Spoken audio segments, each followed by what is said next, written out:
അതോരോ സൂത്രോ ഇവിടെ കണ്ടിട്ടില്ല. അയ്യോ,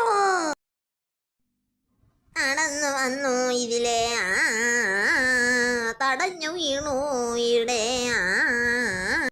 ഓ, പാട്ടുകാരനല്ലേ? ഏയ്, പാട്ടുകാരനൊന്നുമല്ല. വീണതിന്റെ വേദന മാറാനാ. ഞങ്ങളുടെ കാട്ടിൽ ഇങ്ങനെ ഒരു പതിവുണ്ട്. പ്രശ്നം വന്നാൽ പാട്ട് പാടുക. പാട്ട് പാടിയാൽ എല്ലാം മറക്കാം. പാട്ട് പാടാൻ മറന്നാലോ? പാട്ട് സൂത്രം കൊള്ളാമല്ലോ സൂത്രോ. എനിക്ക് വലിയ സംഭവമായൊന്നും തോന്നിയില്ല. ഏതായാലും ഞാനിത് പരീക്ഷിക്കാൻ പോവുകയാ. എന്തെങ്കിലും പ്രശ്നം വന്നിരുന്നെങ്കിൽ പാട്ട് പാടാമായിരുന്നു. ചേടാ, എന്താ പ്രശ്നം വരാത്തത്? സൂത്രോ, എനിക്ക് പാട്ട് പാടാൻ പ്രശ്നം വരുന്നില്ല. താൻ ആ കടിയന്റെ അടുത്ത് ചെല്ല്, ആവശ്യത്തിന് പ്രശ്നം കിട്ടും. അയ്യോ, ഒരു പ്രശ്നമുണ്ട്. ഒരു കാര്യം മറന്നു.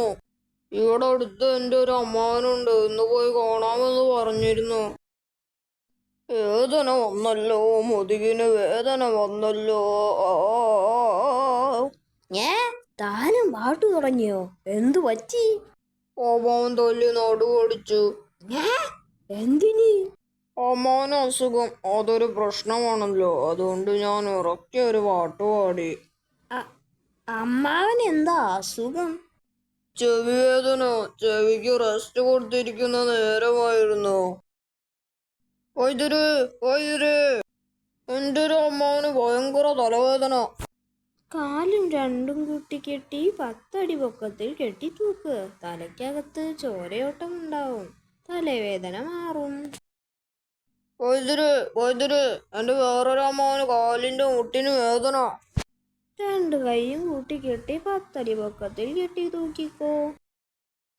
വൈദ്യര്, വൈദ്യര്, എൻ്റെ വേറൊരു അമ്മാവന് വയറുവേദന. തനിക്ക് എത്ര അമ്മാവന്മാരുണ്ടോ? ഒരു കല്ലെടുത്ത് കുറച്ചു നേരം വയറ്റത്ത് കെട്ടിവെക്കാൻ പറ. വൈദ്യര്, പിന്നെ ഒരു അമ്മാവന് നടുവിനൊരു വേദന. കാളയാത്തൊരു വടിയെടുത്ത് തലയും കാലും ചേർത്ത് കെട്ടിവെച്ചോ, നടുവേദന മാറും. എന്നാ പിന്നെ പോയിട്ട് വരാം. വൈദ്യര്, വൈദ്യര്, അഴിച്ചു വിടാറായോ എന്ന് അറിയാൻ വന്നത്. അമ്മാവന്മാരുടെ കാര്യമല്ലേ? ഞാനൊന്ന് വന്ന് നോക്കട്ടെ. അയ്യോ, വൈദ്യര് വരണ്ടോ? അതെന്താ? അത് സത്യം പറഞ്ഞാലേ അമ്മാവന്മാർക്കല്ല അസുഖം. എൻ്റെ ഒരു ചങ്ങാതിക്കാ തലവേദന, നടുവേദന എന്നൊക്കെ പറയാൻ മൂപ്പർക്കൊരു നാണക്കേട്. അതാ പേര് മാറ്റി പറഞ്ഞത്. അയ്യോ, വാ നോക്കാം. വേദന കുറവുണ്ടോ സൂത്ര?